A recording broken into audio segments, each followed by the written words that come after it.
Keeping venomous reptiles is an unforgiving hobby, requiring proper training and lots of experience. One simple mistake can be the difference between life and death. Remember, the most venomous snake in the world is the one that just bit you. There are no venomous snakes with training wheels. Just because you see Viperkeeper handle snakes a certain way does not mean you should try it too.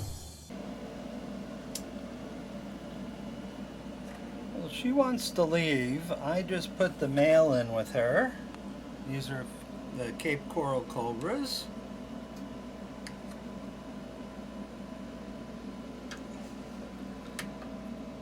Come on, I don't want to have to close the window.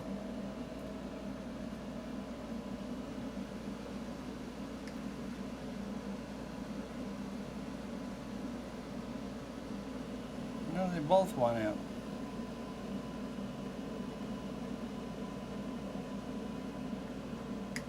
You know each other. You produced babies together before.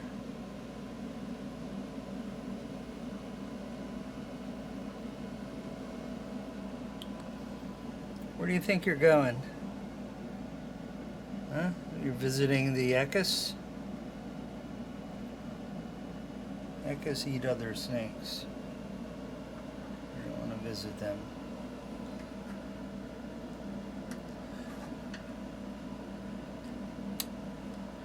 You're going to be difficult, so I'm going to have to shut the door here, I think.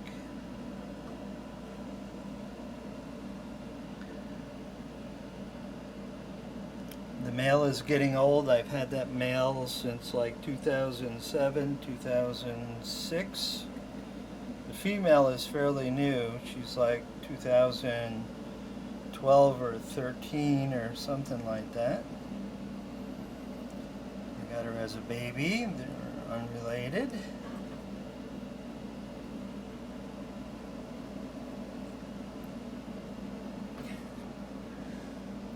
He's saying, I'm getting out of here. These cages are from 2002, 2003. They're due to be replaced because they're very, very old. Obviously, they're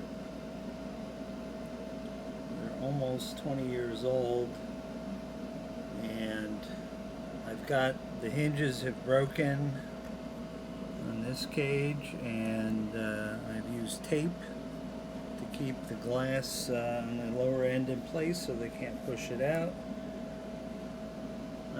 I saw him doing the herky-jerky with his head, so maybe they'll breed. We'll have some eggs in the summer, and maybe they'll hatch again in October like the previous batch. I've just got 2 of the babies left over from that group.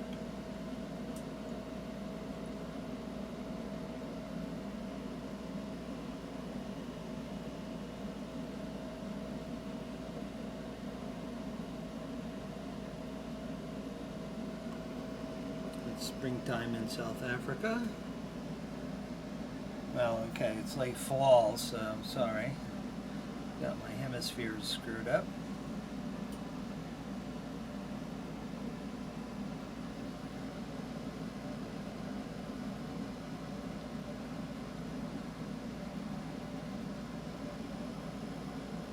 It's been a bit of a trauma for him today.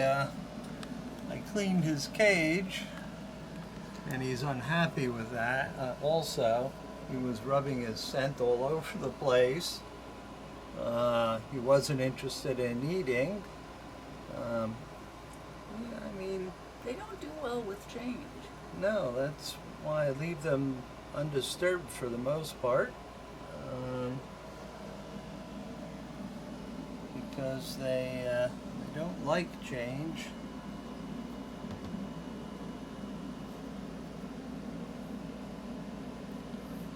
And the more you leave them alone, the better off they do, except for when they're asking for food.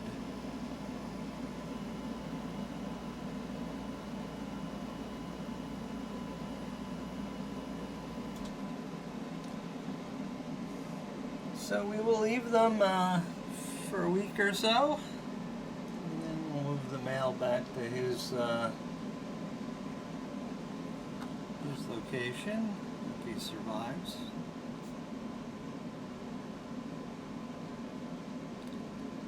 Like I said, they've produced babies before, so the scent, the taste of each other is probably familiar. We just want to be sure that she's not interested in eating instead of mating. Well, I gave her a hopper today, which of course is never enough for her because she is a bottomless pit.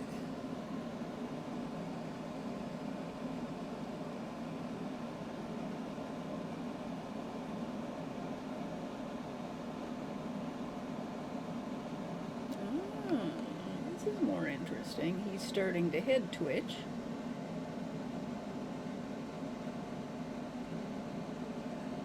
They're a little slow on the uptake sometimes. Well, hang in there, bud. The naughty bits are going to come slithering by here in a minute.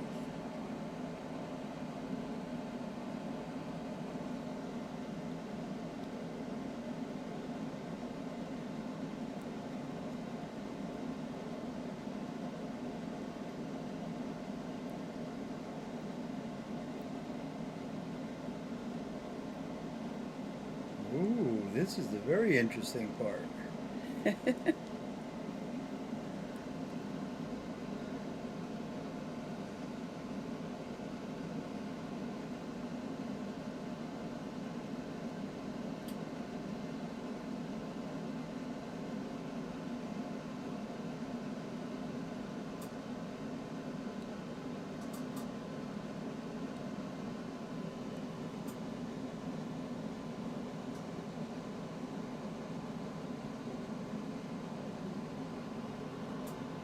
I really wish I could do this with the window open, but they both be heading out. Yeah, that's the problem.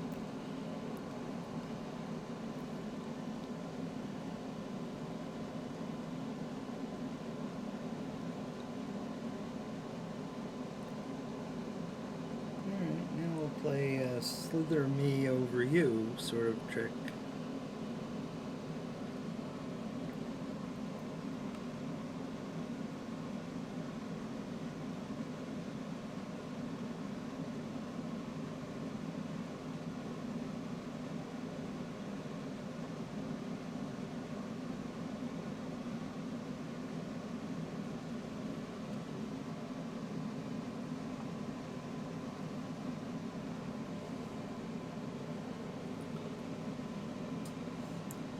Well, I think things work both ways with the snakes. The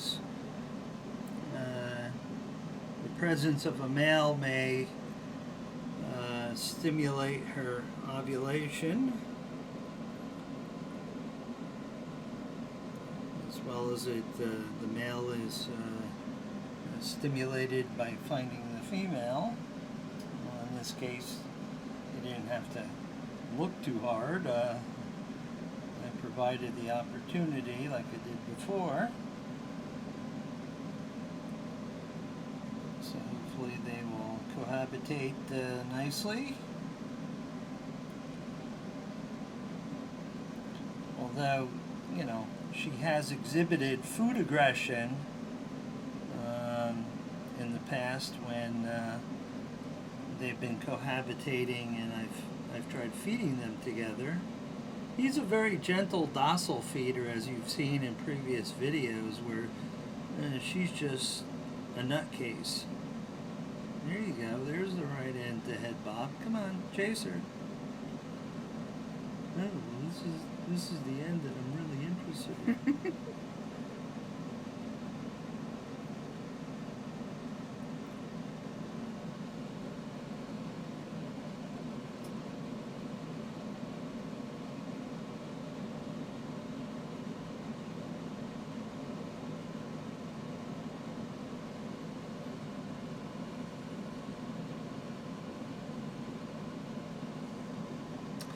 All right, well, let's let them go, and see what happens.